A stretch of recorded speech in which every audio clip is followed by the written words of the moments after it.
that track, World to Me. World to Me. Yeah, that one. And just give me a little bit of guitar, maybe a little bass. It's cool if you put the background vocals in it too. Let's just rock it like that. Just that. Girl, let me release this fire. 3 words that would describe my sound would be definitely uplifting, thought-provoking, and complex. I'm a people person. I spend a lot of time in my life trying to learn how to relate to people. I think people can be really different, but the question becomes, how can we relate? I think it comes across in my sound and my music too. I think that's the problem with some genres of music, is that they really attempt to see what groups they can exclude. I want to make music that says everybody's welcome. I want everybody to enjoy my music. I want to include everybody. I'm persevering. I didn't get here overnight. I paid dues. I'm an overcomer. It's like, once I set my mind on a goal, you can't stop it. But I also get pleasure out of really simple things. And you know, you may put a songwriter artist with somebody that designs clothes and likes to dress real nice and make jewelry, but kind of throws people off when they find out I like to go fishing.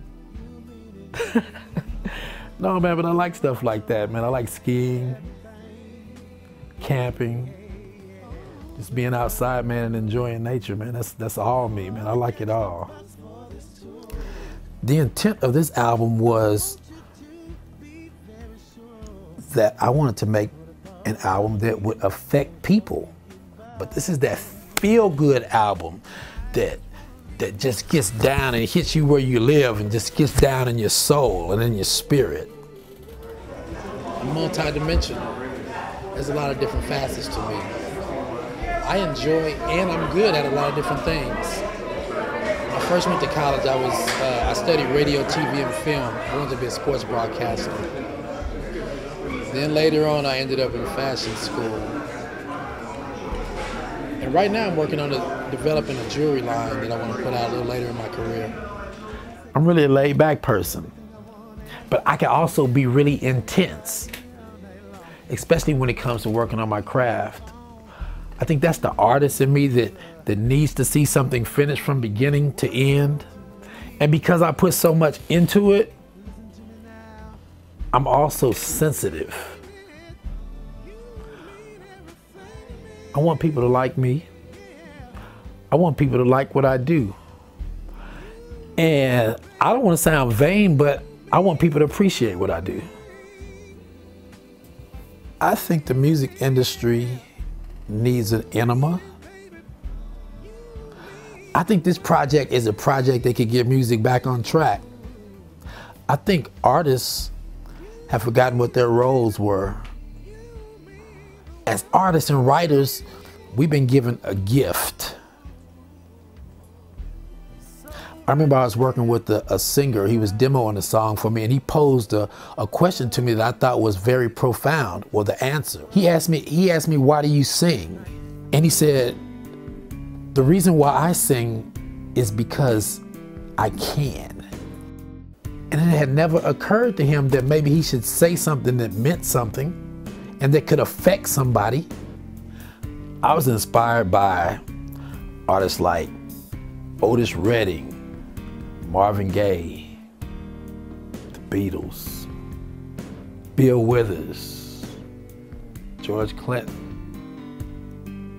And I feel like if I were to take this project or my sound back in time to that era, that the artists that inspire me would, I think they'd be proud of me.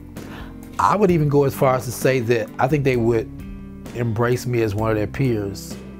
I initially came up with the idea for my new album, King or the Fool, from a church sermon.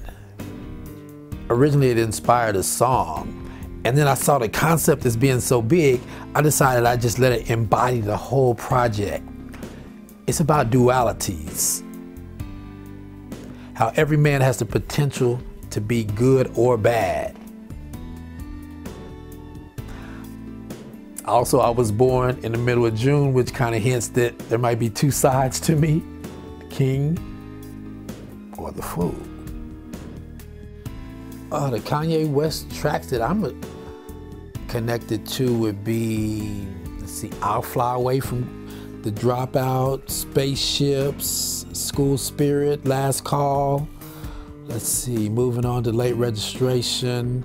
It would be Heard 'Em Say, Crack Music, We Major, Drive Slow, Late, Bring Me Down, Good Morning, Champion, Everything I Am, Homecoming, Flashing Lights.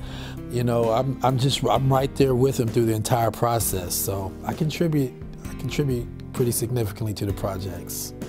Glow in the Dark tour, he raps, I sing. This tour is a little different only in that as performers, man, having those tours like the Touch the Sky tour behind you, you grow so much as a performer. So that's one thing that's different, is just your maturity on stage. The Glow in the Dark tour is just gonna, man, it's that tour that people will look back on 10 years from now and remember, man, were you at that particular show in 2008, and that was the show that you should have been at. It was that landmark show for that era. Well, the people I collaborated with on this project were, as far as writing goes, were from relationships that I had built way back early in my career. One person, Ron Cat Spearman, who now tours with George Clinton, producing and writing on a few songs. And then there's Kipper Jones, who is a legend.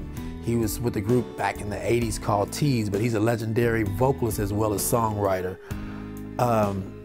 I also worked with some up-and-coming producers, notably Chris Cutter, AKA YC Young Chris Baldwin, out of Oklahoma City, my hometown. Also worked with James Dumaine, Cheese Beats, Keys O'Kane, he's out of Chicago. A couple other Chicago people. I don't want to let everything out of the bag, but we may be able to get a feature from, say, Common. And there's this other cat, producer out of Chicago. Oh yeah, Kanye West.